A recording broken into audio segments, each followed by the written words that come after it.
Medafo pa enne so aye Nyankopon epe ema me ne wa hia ewo Adom TV dwumadie we eye Nkuranhyensem na mede otwadi ampon da wase se wa pemre ne betwa na montuo we me ya somfo Apostle Dr. Nita Kwetego ababa ye boy eba ne yesikasem ye nnwuma mu ya pomodne ne empo ya wade ne ye mahwe ene ye nyini mu nyina no ye wotimo papa sese edum pampansuo bi a ye so amanfo betimi abo akase ye exceptional na ya the best basa kwantu we abetuo no menu be ma menu aba kianeke enye tote abraba kwantu bia wo munchimunka ya afro ne sane ye sutobre na owiabre empo ye wo bre ne tore bia ne je na ya na wo bre no eba na akwaya kwansidie enti sa kwansidie na eba abrabom na ye na efiri obetima ka say economy no obeka say amanyofo obeka say sofo bi debi akwansidie abrabom no efiri wankasa ejina wankasa also. So the first thing you have to learn to overcome the challenge of a life is to challenge your beliefs. Challenge your beliefs. Start by identifying limiting thoughts and beliefs that are building in you and holding you back.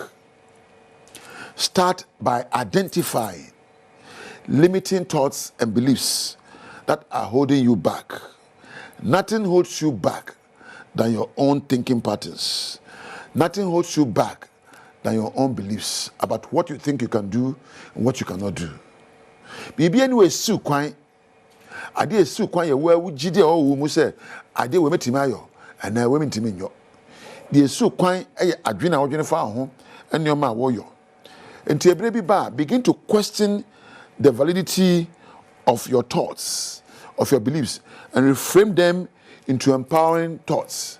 Say eba ne say adwene ba adwene proso na okase wontimi nya gina ho na kase masa de ntami ntimi nyo ade ane ne enti a wo gina so okase memi ntimi nyo wankasa na wo di nkomo yo da bi se mi sua hu na betimi ayo na wa hye ho nkuran. Every thought, excuse or reason you give for not being able will seem real and can stop you. Every thought, every belief that you give explaining why you cannot do something can be real and can stop you, but that doesn't mean they are the truth. Your mind is the access point for the spirit to have access into the natural world. On wakra eye de fe no soul ana wadwene no eno na ye akwan a ebiema susum a onyame de ma wo no se be bie waniwa ene wa ho odne na waye ne apesa wo yo enti abiri bi a wakra emu be sikwan abiri bi a wadwene mu ebeye munchimunka ana ase mutromojo meyo menye metimi ntimi me ho fa me onye fe entimi nkenya sunsum no ema sunsum entimi ni wanim na nkope ni awope. Let me tell you something. Your life revolves around your thinking and perception. Can I repeat it for you? Your life evolves around your thinking patterns and your perception. Once tell any of part matter the mamma or your pattern. Utransa way, etwa ha, etwa kon, offend the patterns. And no can see any and wapam, and a shet a shami. Sana wadwin sotie. Adwinu do abadwini bia be pattern. Na can see a near a beshata demo abrabo. Adwin ben awdwin ne afa ho. Adwin ben awdwin ne afa wawade ho.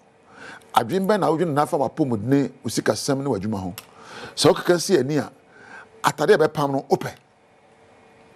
Ana atade a ebe hojo wo ana abekire wo wabrabom nkoso ne ahokire bebe wabrabom no fatitiri ana ne mutitiri ne agina wadwene a wohwehwe ene se da wohunu abrabo ene hofa ena me kan say your life evolves around your thinking and perception. When you change your thinking and perception, your life will automatically change. The constant churning of thoughts internally reveals your external results. Nyawota adwene ho, nyawota bobo ho, nyawota ka kire wo ho wutimo no. Eni susu ya ofa, ena muntu a wotuo. Tu pese so sa ana muntu a. Se sakwa a ofa so dwene wo ho, adwene babo ho. Odofo, me Jimmy say na me no atwa na muntu a esefata. A me Kenya wadwen se wo hwa abrabo nka se eden. Enye yi. Se sansam no reframe your thoughts and you reframe your emotions and reframe your perception and you can move on. Eden there. Nanso eden kra se there ya. Ye wanu yie wo ho. Bibia ni wa asia se be nya no yie da. Enti se enkoyi a e mo abamu mu. Ka kire wo se enkoyi enso me nya akade na me yo a e be koyi ama me. Onyame ma akade, onyame adwempa, onyame nsusu e papa da fubu bra. Mame na Priscilla, Richmond, Mark Weber, ena eja Weber kampeduase. Ana meja wo.